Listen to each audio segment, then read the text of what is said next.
Cryptic clues. Cryptic clues. Cryptic clues. Welcome to my channel, where every story pulls you into a new mystery. Every case tests your instincts, and every clue brings us one step closer to the truth.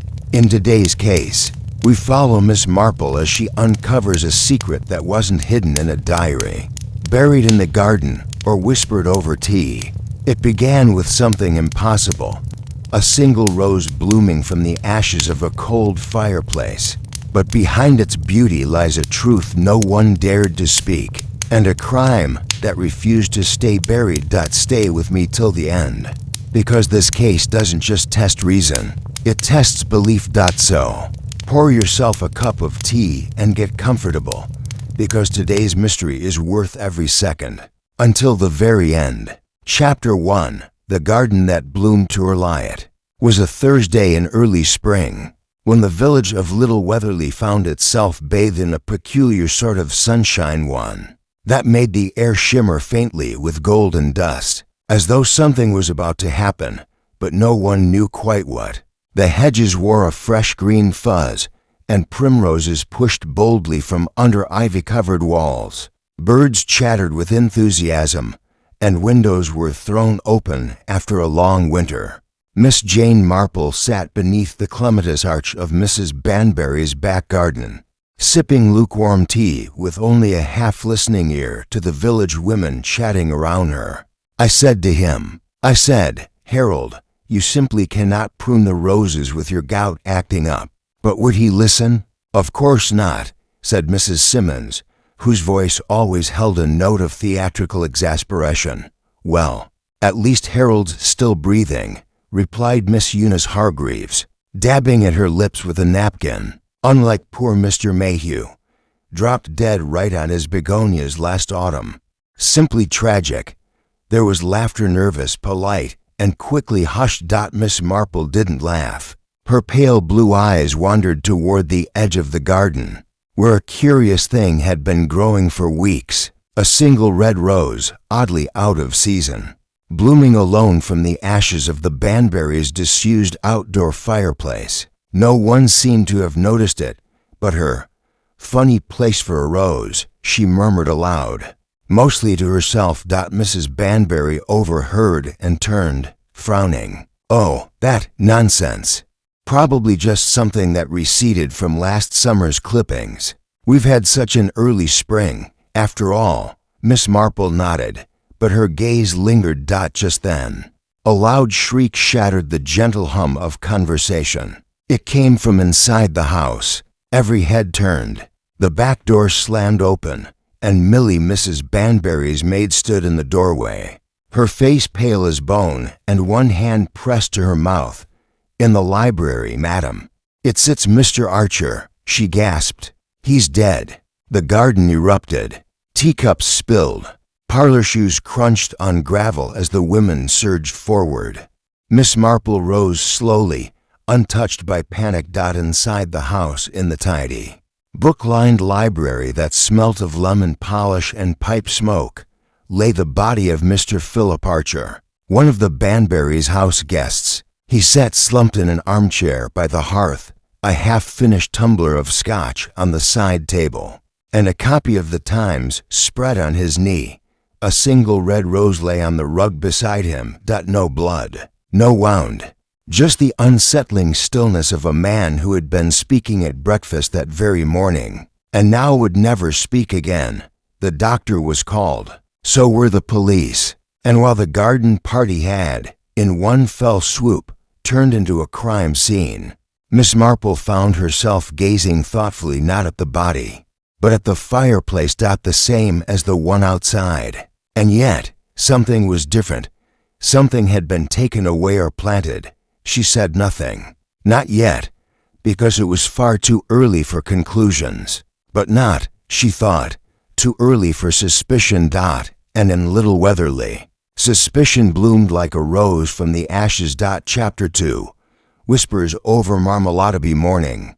The village of Little Weatherly was awash in whispered speculation, passed like sugar cubes from table to table, brewing stronger than the morning tea. The death of Philip Archer had settled over the high hedges and cobbled lanes, like a fine frost too delicate to see directly, yet impossible to ignore. At the old bakehouse cafe, a former stable-turned-breakfast spot near the vicarage, villagers clustered over jam pots and steaming teacups, their voices just low enough to sound confidential, but loud enough to be overheard. "I heard it was poison," declared Mr. Digby, the grocer, who took great pride in repeating things first and verifying them never, slumped in that chair like he'd simply dozed off. "But it was murder." "Plain as your face. Don't be vulgar, Digby," said Mrs. Hargreaves, dabbing her napkin to her lips with undue care. "There's no confirmation. Could have been natural. A weak heart, perhaps. He was 50, after all." 55, corrected Mrs. Simmons, who had once danced with Mr. Archer at a parish fete, and had since taken a proprietary tone about him. "He had the sort of face that kept secrets, don't you think? I always said he looked more like a solicitor than a poet." "He wasn't a poet," muttered young Clara Reeves from behind the till. "He was a retired auctioneer." "Well, that's close enough," said Mrs. Simmons briskly, outside. A bicycle bell rang, and the door creaked open to admit Miss Marple, who made a discreet entrance in a dusty lilac cardigan and sensible shoes. She gave a small nod of greeting, ordered a pot of tea and a currant scone, and selected a corner table near the window. To the untrained eye, she was merely a pleasant, elderly woman avoiding the morning chill. To those who knew better, her presence signaled something altogether different. Miss Marple never wandered without reason. She did not interrupt the conversation, merely stirred her tea slowly and listened. The gossip flowed like a lazy brook. "I do wonder what he was doing at the Banburys in the first place," said Eunice Hargreaves, lowering her voice. "He's only been in the village 3 weeks. Popped up out of nowhere. Renting Honeysuckle Cottage, no less. That place is cursed." Now, said Mrs. Simmons, clutching her pearls. "Cursed is a bit strong. Just unfortunate. First the Kent's divorce, then old Mr. Pritchard falling down the stairs. Now this." Clara, behind the counter, rolled her eyes. "Maybe it's just got bad plumbing." No one laughed. Miss Marple sipped her tea, thoughtful. She remembered seeing Mr. Archer at the post office twice in the last week. Polite, precise, and just a touch evasive. His letters, she noticed, were addressed in the same fine fountain pen script and always sealed with a curious green wax. Such things stuck in her mind. She'd also seen him once with Mrs. Banbury's niece, Helena, walking near the meadow path. A quiet, intense conversation. Helena, too, was now in the thick of this story. That poor girl had arrived only a week prior, visiting after her father's passing. She hadn't seemed particularly close to her aunt or to anyone, really. Finishing her tea, Miss Marple stood and approached the counter. "Clara, dear," she said kindly, "do you happen to know whether the constable has arrived from Market Down?" Clara, startled to be addressed by name, nodded. "Yes, ma'am. Sergeant Tomlinson's at the Banburys, with Dr. Fanshawe too." "Ah, very good."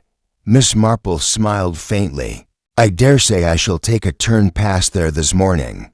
Fresh air and tragedy do make uneasy neighbors."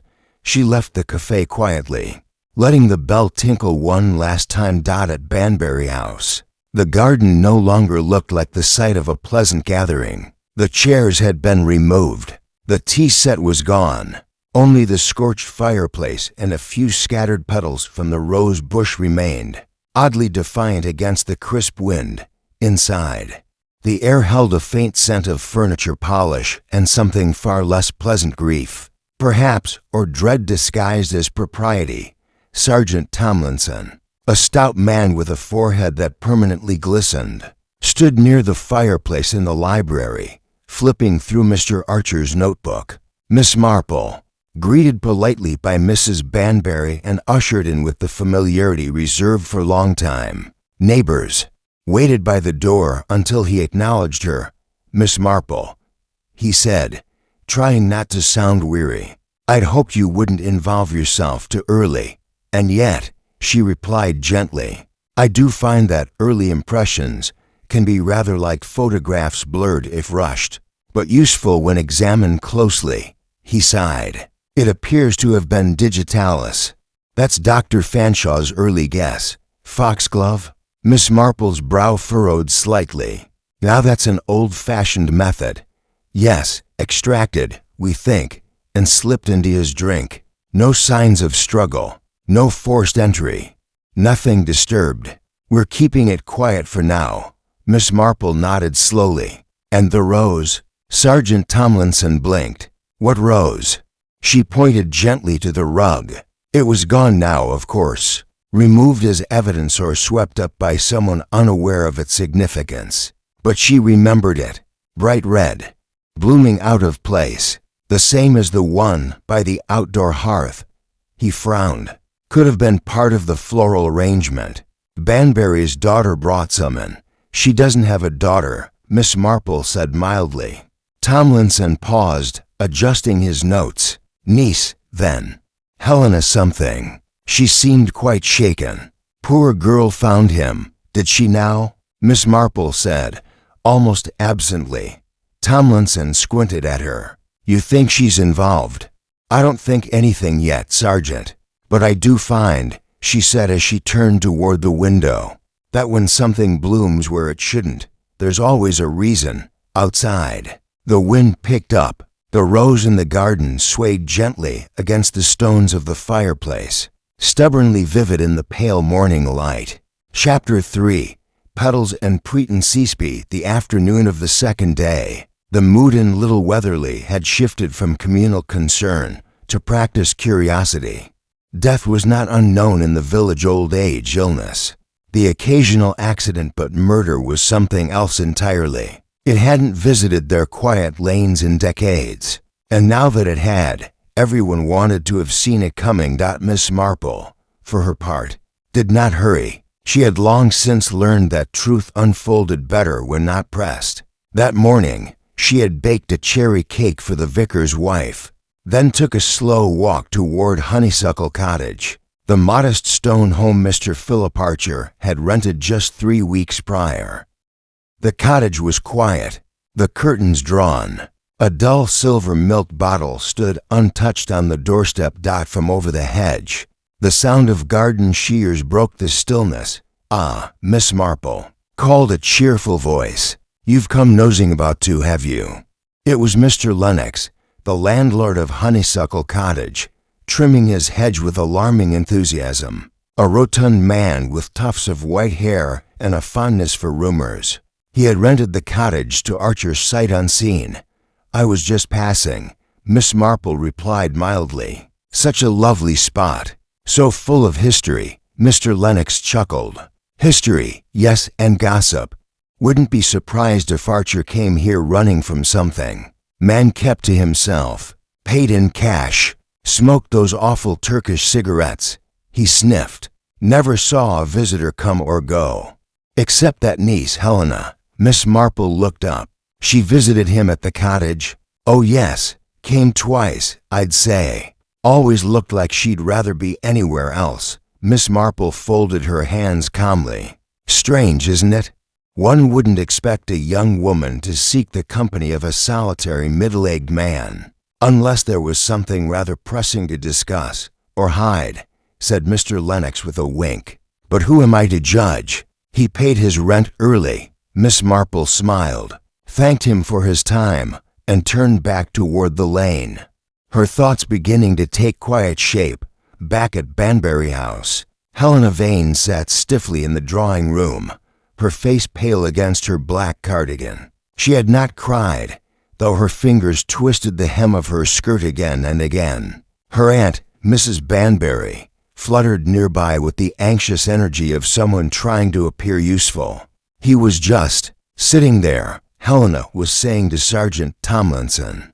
"Reading.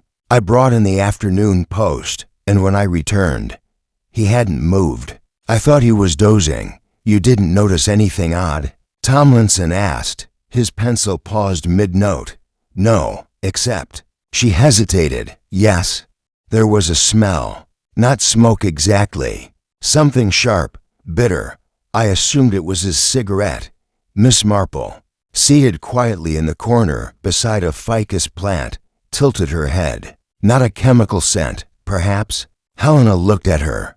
Yes, that's it exactly. A bitter, acrid smell. Digitalis does have a scent when concentrated, Tomlinson murmured, jotting it down.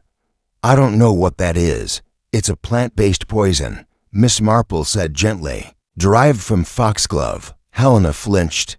Are you saying someone poisoned him? Tomlinson cleared his throat. We're not drawing conclusions yet. Miss Marple watched the girl's reaction. No outburst, no denial. Just a quiet, measured fear. Not the fear of death, but of being tied to it. After the interview, Miss Marple remained behind with Mrs. Banbury, who bustled about unnecessarily with a tea tray. I do wish they'd be more discreet, she muttered. Poor Helena's had such a time, first her father passing, and now this. And with her staying here, people will talk. Yes, Miss Marple said softly. People always do, Mrs. Banbury sighed. I barely knew Mr. Archer. We invited him to the garden party out of courtesy. I thought he might be lonely, renting that cottage all by himself.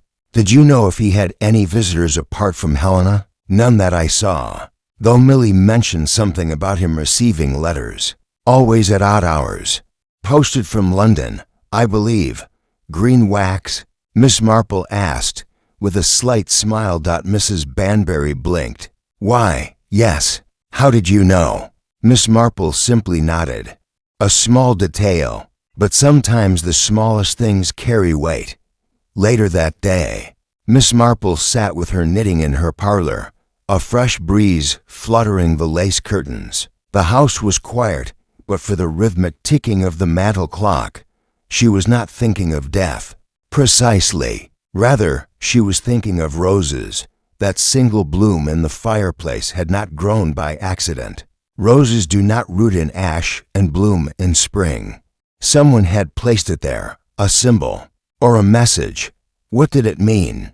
Roses, in the language of flowers, often represented love. But a red rose in the ashes? A contradiction. Something meant to survive where it shouldn't. And there was something else, something in Helena's tone. A distance in how she'd spoken of Archer, even as she mourned.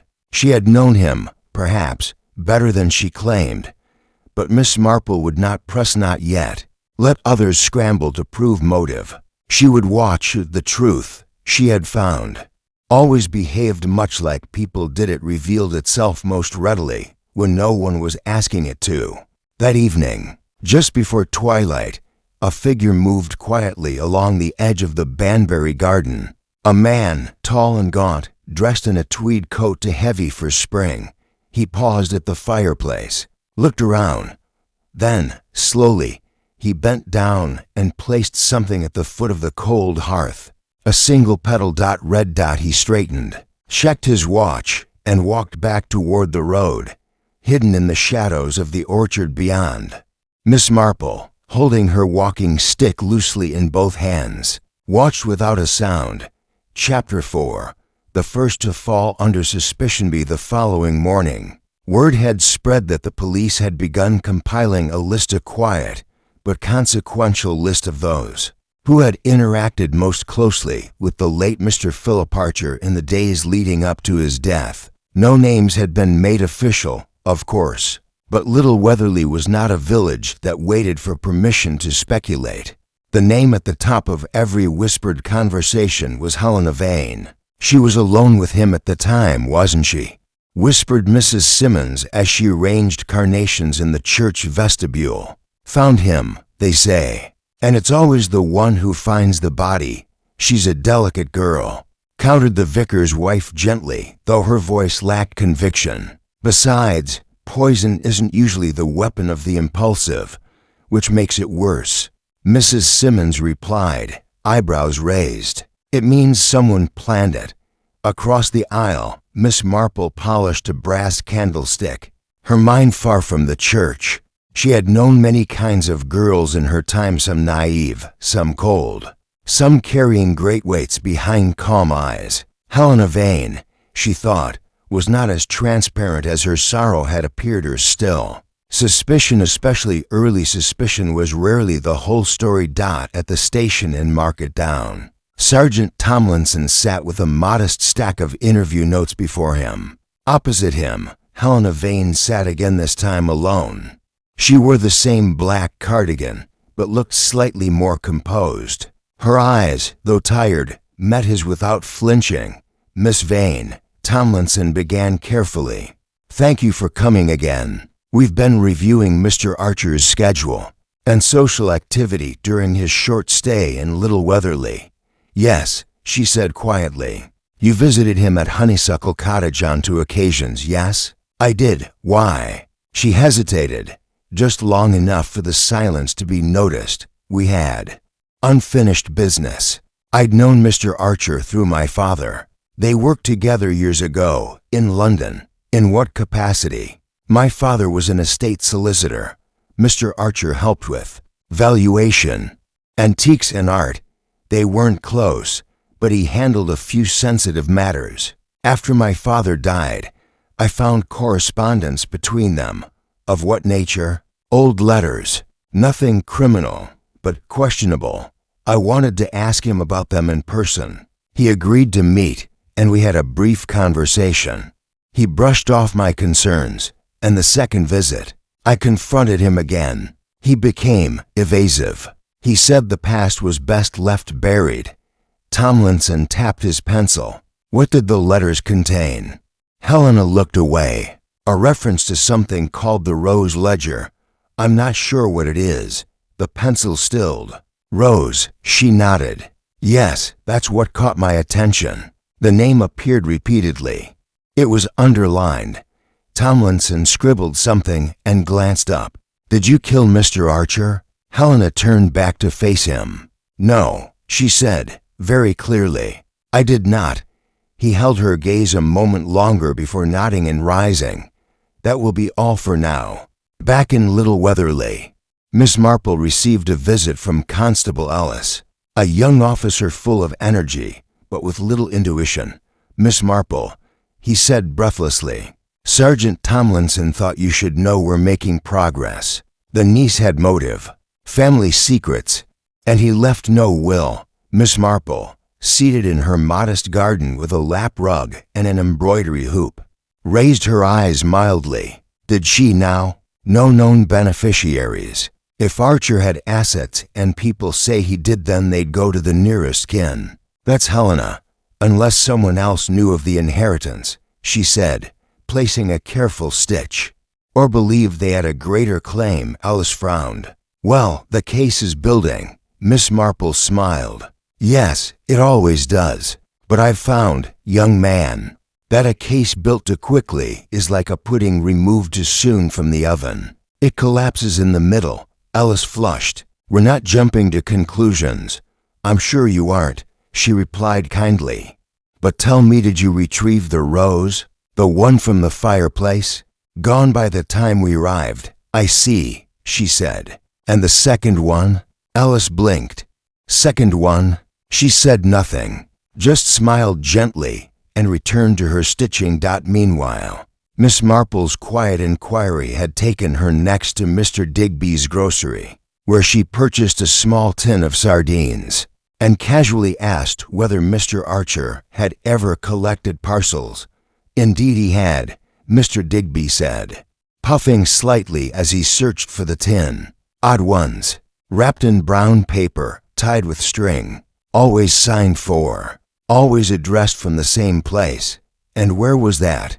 "Lambeth," he said. "In London." Miss Marple nodded as though the answer meant little, but her eyes shone. Someone had followed Mr. Archer to Little Weatherly, or perhaps, more precisely, something had caught up with him. The next suspect to draw the village's interest arrived not by speculation, but by timing. A man named Claude Greenway, tall and thin with hands that seemed always half-clenched. appeared that same evening at the King's Arms, asking after the late Mr. Archer. I'm an old friend. He told the barman. He invited me down. I didn't know. The barman, flustered, relayed the news. Greenway paled and ordered a double whiskey by morning. His presence was known across the village. Tall, foreign-looking fellow, Mrs. Simmons declared. And what kind of name is Greenway? Not local, that's certain. Miss Marple learned of his arrival from the vicar's wife, who'd seen him walking near the cemetery. What did he look like? She asked. Oh, pale, disturbed, like someone not surprised by bad news but pretending to be. Miss Marple folded her hands in her lap. People rarely travel unless they have something to gain, or something to lose. She requested tea be brought out onto the vicarage lawn. The air was warming. The petals in the orchard had begun to drop, but the roses clung to the stems longer than expected. Chapter 5. A petal out of Plessis. The arrival of Claude Greenway had stirred a new layer of curiosity in the village, not just for who he was, but for what he wasn't saying. Unlike Helena, who had spoken with careful sorrow, or Mr. Lennox, who had spoken too much, Greenway kept his words short and his emotions taut. He stayed at the King's Arms, occupying a modest room above the tavern, but rarely emerged except for a stiff walk at dusk or the occasional cup of black coffee taken at the window. He had claimed to be an old acquaintance of Mr. Archer's, though he offered no details when asked. Miss Marple, of course, made it her business to notice what others did not, and it was during her Thursday morning walk that she observed something both ordinary and unsettling. At the base of the garden fireplace at Banbury House, nestled just beneath a scatter of wind-blown ivy, was a single petal, not a full bloom, not fallen from a bush, but a cleanly torn red rose petal, placed almost deliberately as if someone had tucked it there with care. Miss Marple bent slowly to retrieve it, holding the velvet soft fragment between two fingers. It was fresh, too fresh to have fallen naturally the night before. She looked up. The garden was empty. No one had noticed her pause. She folded the petal into her handkerchief and tucked it away without a word. Later that morning, at the police station in Market Down, Sergeant Tomlinson sat across from Claude Greenway, who had been invited, not formally summoned, for a friendly conversation. Greenway looked disinterested, his long fingers steepled in front of him, his dark hair slightly disheveled. I knew Philip through business, he said, years ago. We weren't close, not in the personal sense, but I owed him a visit. He wrote to me, said he'd be in Little Weatherly for a while, and had something to discuss, something about clearing the slate. What did he mean by that? Tomlinson asked. Greenway shrugged. He always spoke in riddles. Philip fancied himself a bit of a mystic, but I assumed it had to do with an old affair we both had involvement in. Tomlinson raised an eyebrow. Illegal? No, Greenway said with a dry chuckle. Just delicate. He was very good at making money off delicate things, and this meeting was never arranged. He died before I arrived. Tomlinson tapped his pencil. You didn't mention in the pub that he'd written to you. I wasn't ready to be questioned. Greenway replied coolly, Forgive me for needing a drink first. Outside the interview room, Miss Marple waited with her knitting. The constable had invited her to the station in case the sergeant wished her thoughts. She made no offer to speak, merely listened through the half-closed door and kept her needles moving. When Greenway left the building, an hour later, she gave him the faintest of smiles. He didn't return it. Back in Little Weatherly, Miss Marple took a detour by Honeysuckle Cottage. It had not yet been emptied, the constabulary having placed a discreet seal upon the door. But she noted something curious, a splash of green near the rubbish bins. Kneeling slowly, she retrieved a torn envelope, pale cream, with a faint green wax seal, now broken. The letter itself was gone, likely burned or discarded elsewhere, but the wax bore the faint imprint of a rose. Not just a flower but a heraldic symbol, carved in fine relief. She tucked the envelope fragment into her bag. That afternoon, tea was served at the vicarage. Mrs. Banbury and Helena had come, joined by Mrs. Simmons and by some quirk of invitation. Mr. Lennox. The talk was polite at first, recipes, the weather, daffodils in bloom. Then came the turn. Of course, Mrs. Simmons said, sipping her tea, "It's odd no one has come forward with knowledge of this mysterious rose ledger. One might think it entirely fabricated." Helena, who had been silently stirring her tea long after the sugar had dissolved, looked up. "I wish it were," she said. "I wish I hadn't found it at all." "You never did find the ledger, dear," said Mrs. Banbury briskly. "Just the letters referring to it." Helena nodded. "But I think it exists, or existed." "And what would such a thing contain?" asked Mr. Lennox, clearly enjoying the intrigue. "Names," said Helena simply. "People who purchased stolen goods, illicit transfers, artifacts, possibly worse." Mrs. Simmons coughed. "Well, I dare say this has gone beyond what the village needs to hear." Miss Marple placed her teacup down gently. "It's funny," she said, almost to herself, "the way a rose appears in so many places. A ledger, a letter seal, a fireplace, a garden." Mrs. Banbury frowned. "What are you saying, Jane?" "Only that patterns form quietly, but when you notice them, they start to speak." That evening, Miss Marple returned to her cottage and carefully laid the petal, the envelope fragment, and her notes in a neat row on her writing desk. Then she opened her ornamental gardening through the ages, a book she had referenced more than once in her years of village life, and turned to a small pressed flower she had once preserved, a rose petal near identical to the one she'd found. But this one was marked by something faint, nearly invisible unless caught in the right light, a smudge of gray dust, as if it had lain near ash, just like the one in her handkerchief. She opened a drawer and took out a magnifying lens. Under it, the fine edge of the petal showed not just dust, but the tiniest shimmer of wax green. The next morning brought rain, and with it, a sudden retreat from gossip. Umbrellas bloomed like black mushrooms along the high street, and the King's Arms served more tea than beer. But inside the police station, things were just beginning to stir. Sergeant Tomlinson was reviewing the post-mortem report. Digitalis confirmed. Ingestion within 90 minutes of death. No signs of force, T, offered Constable Ellis, poking his head in. "Please," said Tomlinson, rubbing his brow. Just as Ellis turned to leave, the phone rang. He picked it up. "Mark it down, police." A pause. Then, "Yes, she's here." He turned to Tomlinson. "It's Miss Marple. She'd like a word." Tomlinson exhaled. "Send her in." She entered quietly, wearing a lavender coat and a hat with a slightly drooping brim. "I believe," she said without preamble, "that the rose is no longer a symbol. It is a warning, one given before Mr. Archer's death, and one placed afterward. The same message, sent twice." Tomlinson sat up. "Go on." "Someone knew what he carried," she said. "Not just a secret, but a list.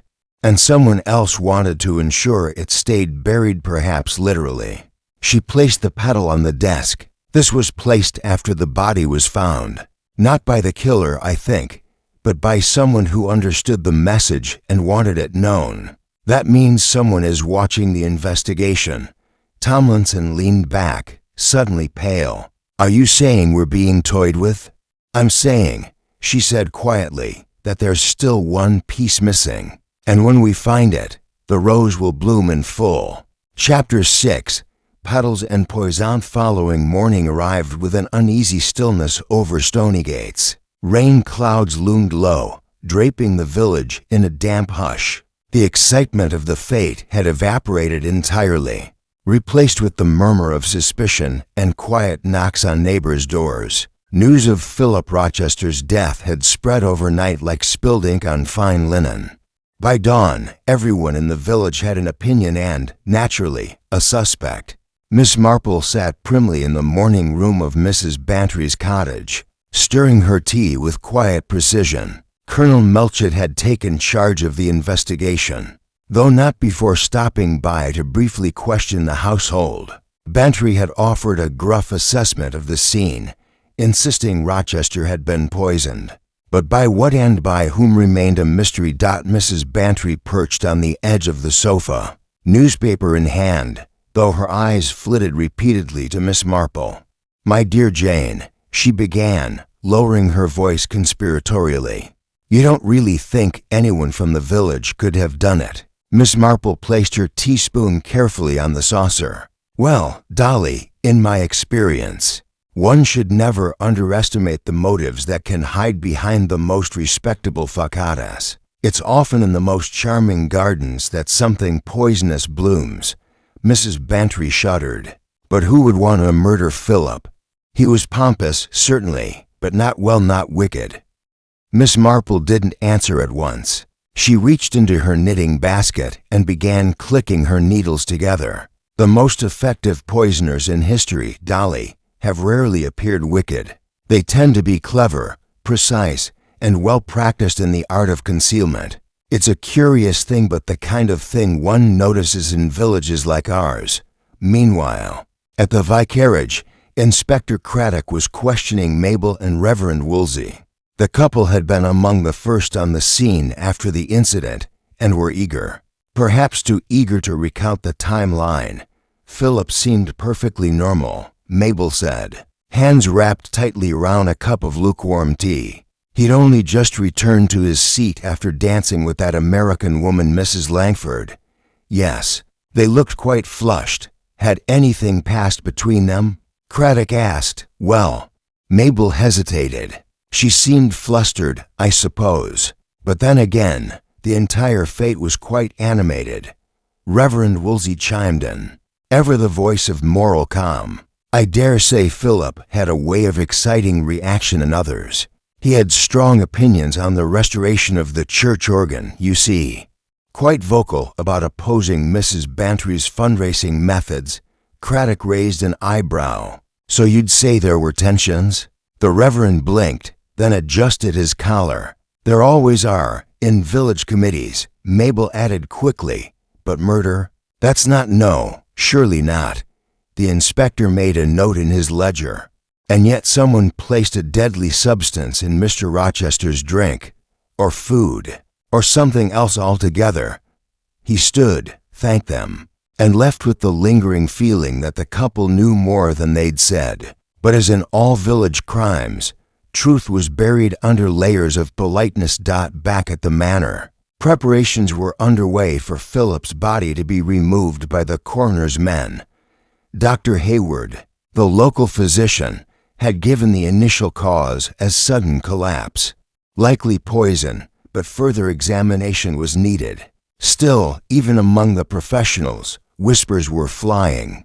Miss Marple took a stroll through the now deserted fete grounds. Damp bunting hung limp across the green, and the scent of trampled roses and burnt scones still lingered in the air. She paused near the tea table where the fatal incident had occurred. Her eyes narrowed. Something was missing. She remembered seeing a small crystal vial nestled among the silverware during the event. It had seemed out of place then. Now it was gone. Her eyes lifted and caught the figure of Mrs. Langford standing a few paces away. Arms folded, lips pursed. "I was hoping I'd find you here," the American said. Miss Marple offered her a pleasant smile. "Oh, you were watching people closely yesterday, Miss Marple. I'm sure you noticed he approached me several times. I was only being polite. But if the villagers think I had something to do with..." Her voice caught. Miss Marple regarded her kindly. "My dear, in matters like these, people will always look to those they consider outsiders. But it would be a mistake to assume they're right. People often believe what is simplest, not what is true." Mrs. Langford looked down. "He threatened me, quietly, in passing. Said he'd reveal something about me if I didn't support his proposal at the council." "Reveal what?" The woman hesitated, then glanced around. "My past. He'd somehow gotten wind that I'd been involved in a scandal back in New York. It was dismissed. But he had a knack for digging, for manipulating. Miss Marple nodded gently, but her thoughts had shifted. A man like Philip, skilled in pressure and secrets, a woman with something to hide, and a room full of others with their own masks. That evening, Inspector Cryptic visited Miss Marple at the Bantry cottage. His manner was clipped, but not unfriendly. "You've been listening, I assume," he said, accepting a biscuit. "I try not to pry," Miss Marple replied modestly, "but one hears things. You must know how small villages operate." Cryptic sighed. "Everyone's talking. Half the village hated him, a quarter feared him, and the rest saw him as a nuisance. But no one stands out as the murderer. Not yet." Miss Marple leaned in, her tone light. "Then perhaps you're looking for the wrong sort of person. Sometimes it's not who had the most to lose but who had the least to gain from his silence." He frowned. "That's rather cryptic." She smiled and returned to her knitting. "Truth often is, until you unravel it." As the day ended, a storm rolled in from the west, blanketing Stonygates in rumbling unease. Behind shuttered windows, the villagers whispered theories over warm soup and flickering lamps. And in a modest room at the edge of the green, Miss Marple jotted something in her notebook, a name. Not a new one, but one worth watching again. A rose might grow from a fireplace once, she thought. But in a village like this, fire often follows bloom. Chapter 7. Secrets by Candlelight. Rain fell heavily that evening, drumming on the roofs of Stonygates like a reminder that something unsettled still lingered in the village air. The death of Cyril Linwood had not been swept away by the morning constables or Inspector Cray's solemn notes. In fact, it had sunk deeper into the fabric of village life, like water soaking into old parchment at the vicarage. The drawing-room clock ticked solemnly as Miss Marple sipped her lukewarm tea, her eyes thoughtful as she watched the candlelight flicker against the lace curtains. Opposite her sat Mrs. Mary Ellingham, nervously twisting a handkerchief embroidered with the initials Me. "I don't suppose you'd consider it inappropriate," Miss Marple said gently, "if I asked how well you knew young Mr. Linwood." Mrs. Ellingham started, blinking as if Miss Marple had pulled her from a reverie. "Oh, Cyril. Well, he was my tenant, of course, but one couldn't help but notice how he changed, dear." "Yes," Mary said with an almost guilty glance at the candle flame. "When he first arrived, Cyril was ambitious but polite. Then he met Ivy." Miss Marple's fingers, folded neatly in her lap, remained still. "The postmistress?" Mary gave a curt nod. "She's a lively one, that girl. Flirts shamelessly, though I shouldn't say it. Still, she had her sights set on someone with a way out of Stonygates. And Cyril looked like a man goin' places." Miss Marple's expression softened. "Sometimes a flirtation is merely that. Sometimes it's an escape rope." Mary looked suddenly vulnerable. "You know, I always worried about Ivy. Her mother ran off when she was little, and her father drinks. She never had a proper guide. And with Cyril, well, he was clever but cruel underneath." Miss Marple's gaze drifted to the window, where shadows danced in the lamplight outside. "So many of us wear pleasant faces over sharp truths. Did you notice anything peculiar the day he died?" "I saw Ivy," Mary said quietly. "She was near the fireplace in his cottage that afternoon, crying. The following morning, Miss Marple paid a call to the post office under the pretense of mailing a letter to her nephew. Ivy Browning stood behind the counter, her lipstick immaculate, though her eyes looked strained. "Miss Marple," she said, forcing a smile, "we haven't seen much of you since the garden fete." "I prefer quiet corners," Miss Marple replied, eyes gently twinkling. "And these days, I find a good postmistress knows more about a village than most vicars do." Ivy's fingers hesitated mid-sort. "Is that so?" Miss Marple leaned in. "My dear, I heard you had reason to be upset. The afternoon Cyril died. That must have been hard. Ivy stared, all pretense vanishing. You talked to Mary, I did. But I'm not here to judge, only to listen, if you've a mind to talk. Ivy hesitated. I was upset, yes.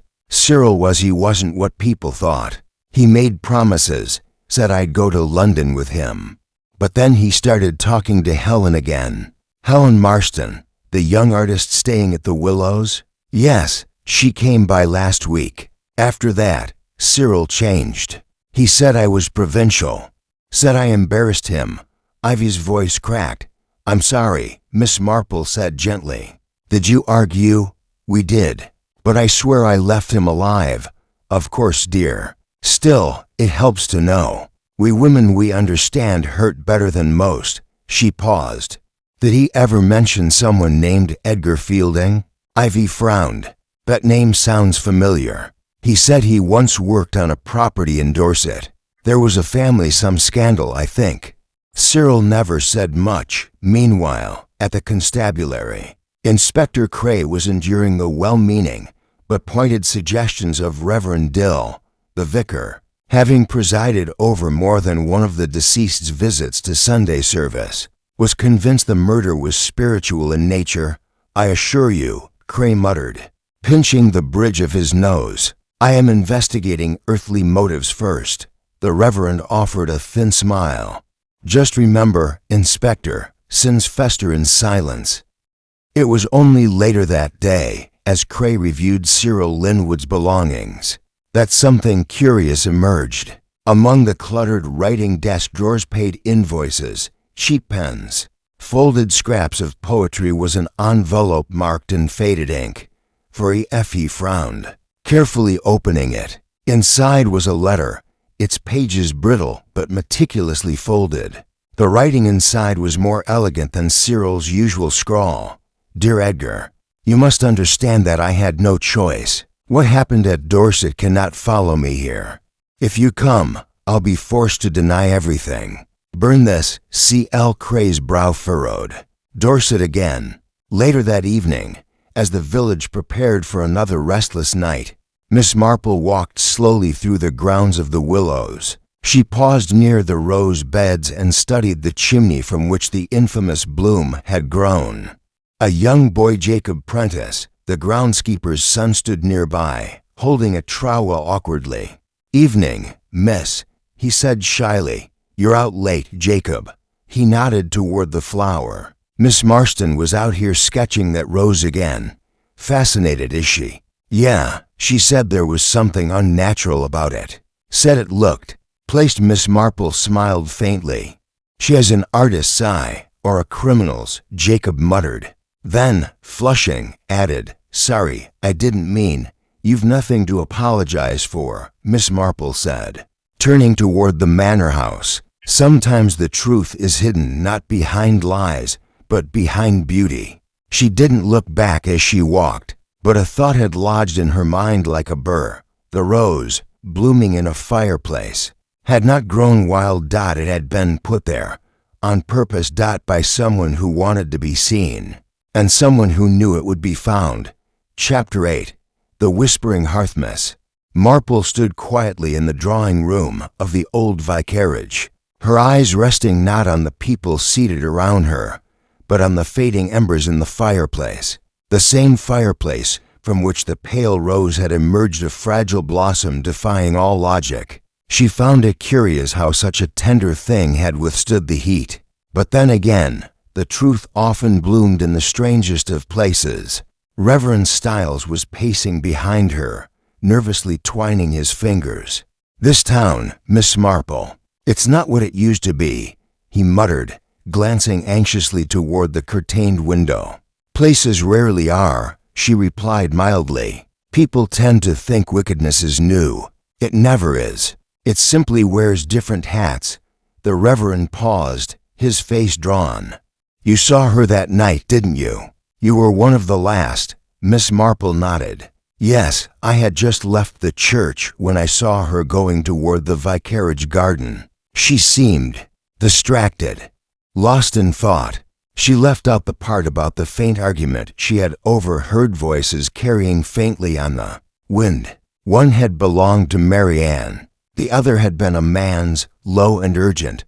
The arrival of Inspector Cray disturbed the moment. He entered with his usual abruptness and offered a curt nod. "We've found something odd," he said, his tone more subdued than usual. "In the gardener's shed." A small bundle of letters wrapped in cloth, hidden behind the tool cabinet, all addressed to Marianne, anonymous, unsigned. Miss Marple's eyebrows lifted slightly. "Love letters? Of a kind," the inspector said, drawing out a folded sheet. "But they're strange. Poetic, intense, more obsession than affection. And one in particular dated the day before the garden party reads, 'If I cannot have you in sunlight, then I shall keep you in firelight.' Eternally, a chill seemed to pass through the room. "Do you believe she was being blackmailed?" the Reverend asked, glancing at Miss Marple. She tilted her head. "Not quite blackmail. This reads like possession. Someone who believed they owned her." Cray leaned on the mantel, frowning. "We're looking into anyone who might have had a hidden interest. That young architect Henry Copeland, he had no solid alibi for the night of the murder. Nor did Mrs. Stroud," Miss Marple added gently. Cray sighed. "The whole village is soaked in motives. You'd think Marian had a hand in every scandal in Thornwick." Miss Marple, unbothered, picked up her knitting from the basket she had left earlier. "People often react with resentment to beauty, Inspector, particularly when it isn't obedient." He gave a short laugh, spoken like a woman with experience.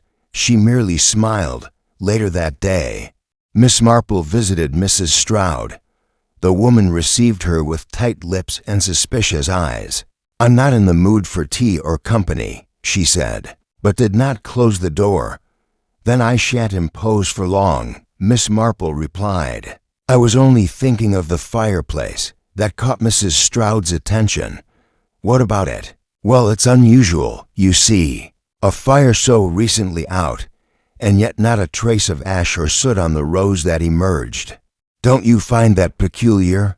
Mrs. Stroud's fingers curled against her apron. "What are you implying?" "Nothing," Miss Marple said lightly. "Only that sometimes people use fireplaces not for warmth, but to hide things, or to draw attention." Mrs. Stroud's face hardened. "I was in bed that night. Ask my son." "I would, but your son appears to be missing," Miss Marple said mildly. "I imagine he's hiding something, though I don't believe it's murder." Mrs. Stroud's eyes glistened suddenly. Marianne. She was going to tell. About Lionel. About what he did as a boy. She had no right. Miss Marple tilted her head. And yet, she hadn't told. She hadn't spoken to anyone about it. Only carried the weight of the secret. Mrs. Stroud began to weep. "I didn't kill her," she sobbed. "But I hated her for what she could take away." Miss Marple didn't touch her. She simply waited, then left in silence. That evening, Miss Marple sat with her cup of tea at her window seat. Outside, the village looked deceptively peaceful, with the faint lamplight glowing golden on the hedgerows. She opened her small notebook, a gift from her nephew Raymond, and wrote down the names. Marian Eastbrook, victim Lionel Stroudmers. Stroud Henry Copeland, Reverend Stylus Constance, Billings Inspector Crash. Paused over Henry Copeland's name. The architect had designed the new fireplace modern, efficient, and cleverly vented. Could he have known that a rose placed behind the soot shield would survive the heat? Was it planned or symbolic? And the letters filled with firelight, longing, and possessiveness. The tone was literary. Someone who read poetry. She underlined Reverend Styles' name. Earlier that week, she had seen him at the bookshop, buying a volume of Christina Rossetti's poems. Could a man of God be capable of such an act? Yes, she thought. Anyone could, under the right weight of desperation. **** The next morning, Henry Copeland was brought in for questioning. Miss Marple attended, quietly knitting in the corner.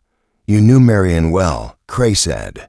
Arms crossed, Henry, pale and shaking, nodded. We'd been close once, but it ended. She moved on. Cray tossed the letters onto the table. Did you write these? Henry's eyes widened. No, I never wrote anything like that. That's not how I speak. Ask anyone. Miss Marple spoke up, gently. But you designed the fireplace, didn't you? Did you install it yourself? Henry nodded. Yes, but wait, no. Reverend Stiles insisted on assisting.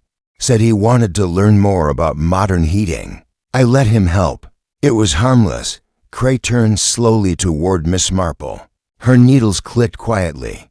That's helpful, she murmured. That evening, Miss Marple returned once more to the church. The vicar was in his study, candles lit, books opened.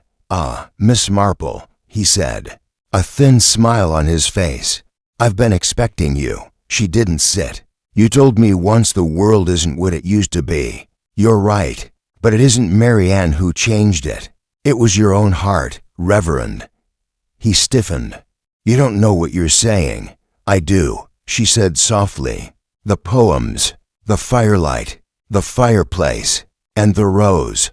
You meant it as a message, didn't you? A bloom out of ashes, love out of destruction.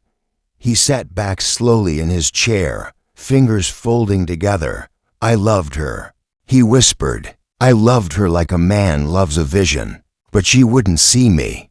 She looked through me, mocked me. Miss Marple nodded once. And so you made her part of your scripture. A martyr. He closed his eyes. She'll be remembered, he said faintly. Yes, Miss Marple replied. But not as you intended. Chapter 9. The Scent of Ash and Memoride.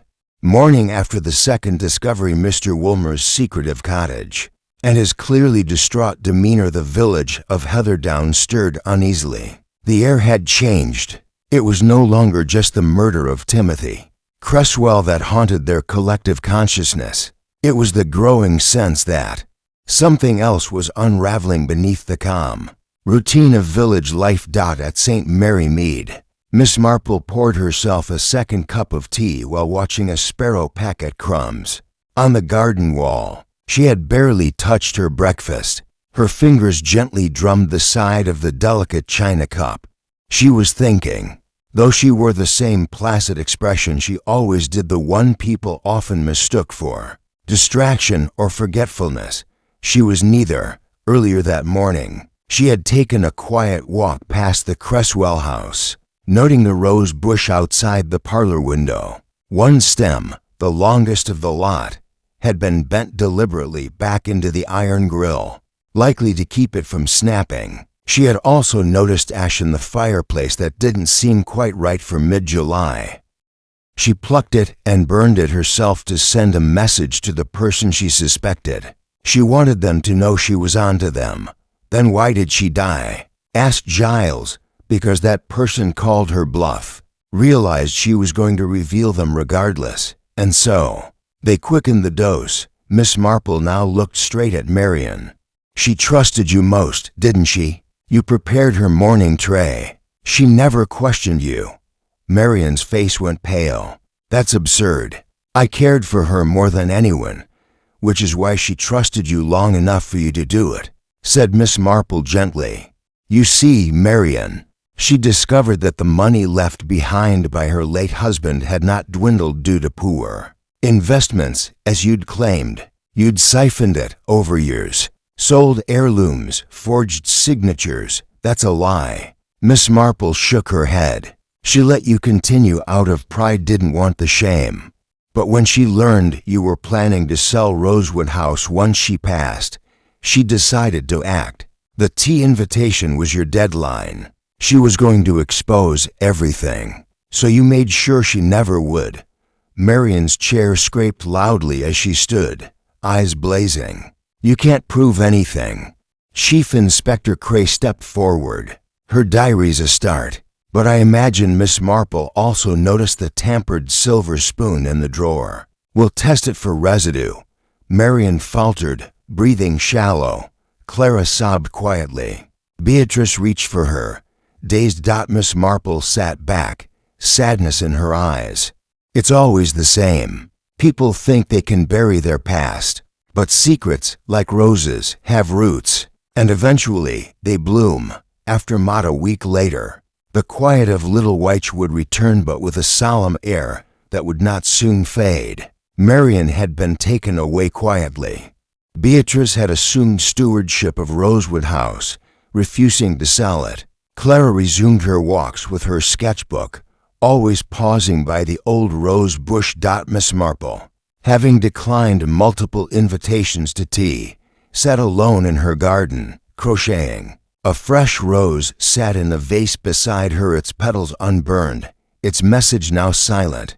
As the sun dipped below the horizon, she sipped her tea and murmured to herself, "There's nothing quite as deadly as something that looks perfectly innocent."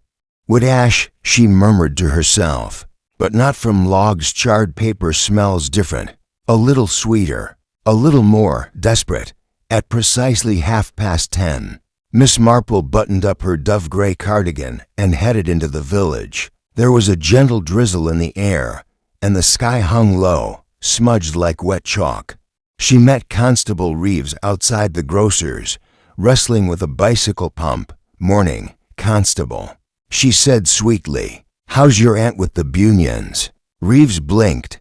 "Oh, better, thank you, Miss Marple. So kind of you to remember. I do try," she said, smiling. "And what of the investigation? I hear Mr. Woolmer's been a bit evasive."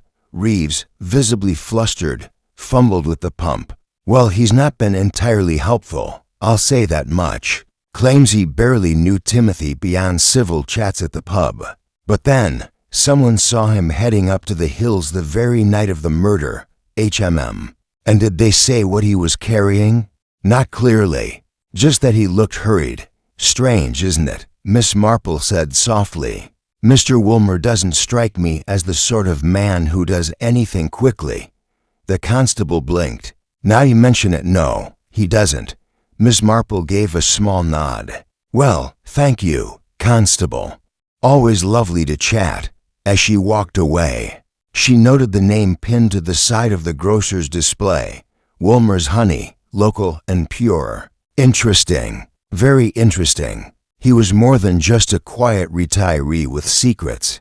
He was a man with ties to nearly everyone in the village through his products. It would be very easy for someone like that to move unnoticed. Back at the Cresswell house, Inspector Cray stood in the study, arms crossed. The forensic team had finally combed through the fireplace. As expected, much of it was ash and charcoal, but what remained beneath it all, nearly disintegrated, was a metal tag, a bookplate, etched in the corner, "Property of H.M. Harding," and below it, handwritten in faded ink, "For your eyes only, Tim Harding." The name surfaced like a ripple in the still water of Cray's memory. Dr. H.M. Harding, once a government advisor during the Cold War, later a controversial writer of unpublished memoirs and secretive political essays. And now, it seemed, someone had tried very hard to ensure that whatever Timothy Cresswell had received from Harding would never be seen by anyone else. Cray turned to the quiet maid who stood at the door, pale and blinking rapidly. "Did Mr. Cresswell receive any parcels recently?" he asked. She nodded. "Yes, sir, just last Thursday. Brown paper, no return address. I remember because it had a foreign stamp." "And what did he do with it?" "He took it straight to the fireplace, sir. Sat down with it. But he didn't burn it right away. Not until the next day." Cray's brows furrowed. "Why do you say that?" "I clean that room daily, sir. On Friday, I noticed a corner of the paper in the wastebasket. The parcel had been opened, not burned." "Not yet." Cray stared at her. "Then what changed?" She looked down. "He had a visitor Friday night. I didn't see who, but I heard voices, arguing, loud enough to hear even with the door closed." He straightened. "What time was this?" "About 9:30. He went quiet after, and the next morning, the fireplace was full of ash." Cray scribbled into his notebook, "Thank you." As he stepped outside, he caught sight of Miss Marple passing by. He raised an eyebrow. "You've a habit of appearing whenever things get interesting, Miss Marple. Purely coincidental. I assure you, she replied with a mild smile. Although one hears so many things over tea. It seems Timothy had more than roses in his parlor, didn't he? Cray gave her a sharp glance. And what exactly do you mean? Oh, just an old woman's thoughts. But when I see a man like Timothy Cresswell who wore pride like a waistcoat burning papers, in the middle of summer, well, I wonder what he was trying to hide, or protect, and from whom. The inspector didn't answer, but tilted his head slightly, almost in respect. Meanwhile, at the vicarage, Mrs. Temple sat with her embroidery, hands trembling slightly. Her daughter, Lily, stared out the window, chewing her thumbnail. I don't like it, Mum, Lily said. It's like the village is gone hollow. Mrs. Temple didn't respond. Mum, Lily repeated. She looked up suddenly. You mustn't speak of that night, Lily. I wasn't going to. Good, said Mrs. Temple.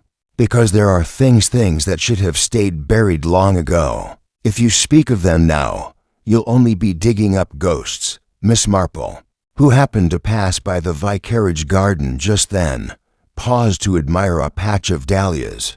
She didn't linger, nor did she let her gaze drift too obviously toward the parlor window. But she heard just enough to be certain the Temples were hiding something. Something tied to the night of the murder and likely to the rose that grew from the fireplace.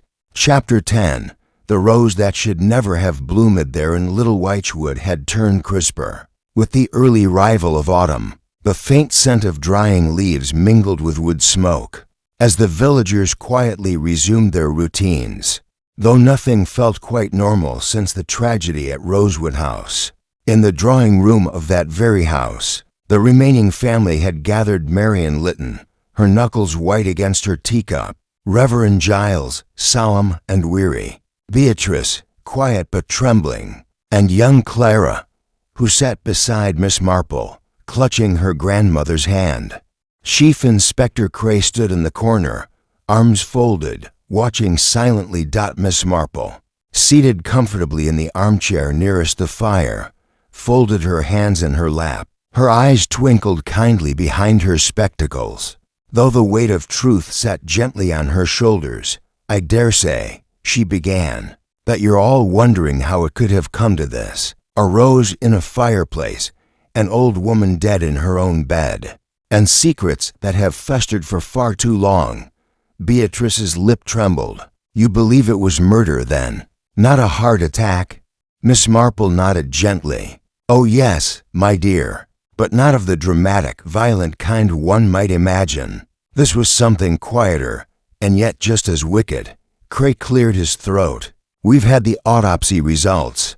Traces of digitalis in Mrs. Lytton's system, foxglove poisoning. Administered over time. Subtle, cumulative. Not enough in one dose to cause immediate suspicion. Marian gasped audibly.